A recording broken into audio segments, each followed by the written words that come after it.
Ano ba talaga? Sige, chika ba talaga? You know, if you would present it, you would have made the decision. Siyempre wala. I don't think we're going to present the Chino. That's the decision of the panel. It will be redundant after yesterday. It will be redundant, unnecessary, unsurplusage. And we're very confident after yesterday. Well, since confidential funds, we're very confident with our documentary. And even our hostile witnesses are confirming what we already know. Okay, so no more need. I don't think, personally, I don't think there's any more need for the Chino. Ma'am, patanong pa, sagutin ko na rin. Kasi the public's perception is that, kasi in terms of narration, na parang siya yung next. Ang sinasabi nila, baka natatakot yung prosecution na kung ano yung masabi that will be helpful to the Vice President instead of your case. It's not in our vocabulary.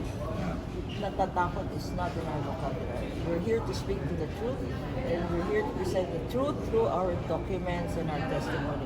Willing naman siya mag-attend, willing siya mag-testify sa lahat ng totoo. Pero sabi ng prose kahapon, parang hindi na nakikita na imbitahan niya sila. Siyempre, pag-aaralan pa namin, di ba? So, sa ngayon, baka sa weekend, baka over the weekend, doon pa lang namin pag-uusapan. I-assess namin lahat kung ano yung napatunayan simula sa from the very beginning. So, titingnan namin kung ano pa yung mga kailangan. Pero kumaga may chance pa. Pwede rin siyang isalang. Basta lahat yan, lahat naman yan nasa table. So, pero sa ngayon, kagaya nga ng sinasabi namin sa inyo, lahat yan nasa table, pero i-consider pa lahat. Anyway, hindi pa naman ibig sabihin porque hindi namin sinalang, ay ibig sabihin wala na. Dahil yung defense, pwede rin naman nilang gamit. Total, common witness naman namin sila chika eh. So, kung pwede rin yung defense, isa lang siya. So, at that time, by that time, so we will have the opportunity to cross-examine naman sa chika.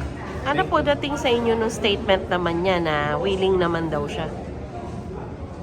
Yun yung nakakatakot eh. Hindi mo alam kung ano yung nasa isip nila di ba? At the end of the day, hostile pa rin siya. Nasa kabila pa rin siya. Hindi ba nakakatakot? So hindi mo alam kung ano yung, kung magsasabi ba talaga ng totoo o hindi. Nakita na natin yung naging statement nila Acosta eh. Masyadong evasive, masyadong parang may script silang ginagawa rin eh. Diba? So kahit na sinabi ni Acosta na sa kanya naman binigay ang confidential funds, hindi pa rin yung nakikita na dapat ipatawag na talaga siya. Kasi assuming, tinawag natin siya, anong ba naman napatutunayan niya? Yung pagbigay lang sa kanya, mali na eh. Di ba? Doon pa lang tapos na, wala ka nang unang-una, hindi naman siya authorized disbursing officer. Doon pa lang may may pagkakamali na eh. So tapos yung mga statement ng COA, sinabi na ng COA na walang mga ebidensya. So kung right from the very beginning, may ebidensya sila, di sana umpisa pa lang, nung paglabas pa lang ng AOM, nag-present na sila ng mga resibo. Tapos yung paggamit nila, bakit nila binili ng mga furnitures na hindi naman kasama. So doon pa lang, maliwanag na yung kwento eh. So kung isasama siya, baka mamaya makagulo lang siya ng kwento. Diba? Di ba po, sundalo pa rin siya, di ba? Nasa active duty pa ba? Naki-BB pa rin siya, diba? Nasa BB na ba? Nasa AFP na siya.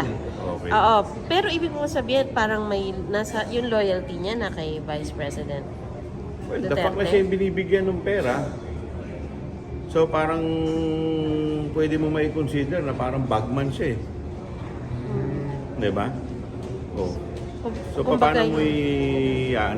At saka may ginawa yan, ang pagkakalam namin, may ginawa silang grupo ng mga sundalo na nung panahon pa ng nakaraang administrasyon ng mga talagang mga bata nila. So at parte yan sa binuo nilang grupo. And they pledge allegiance to the Duterte family. Pero satisfied na po kayo na makikita na natin may misuse talaga ng confidential funds? Well, maliwanag naman eh. Diba? Sinabi na naman ng COA. Otherwise, kung walang misuse, hindi naglabas ng notice of suspension, hindi naglabas ng notice of disallowance. So posible po ba mapaikli itong pagtalakay sa confidential funds? Yun ang pinag-aaralan namin. Yung mga, kung sa tingin namin, ang mga At least sana, sa 2 linggo na lang, matapos na namin to. So we can now move on to the annex payment. Okay? Thank you, sir. Thank you, ma'am. Hindi ka masabi.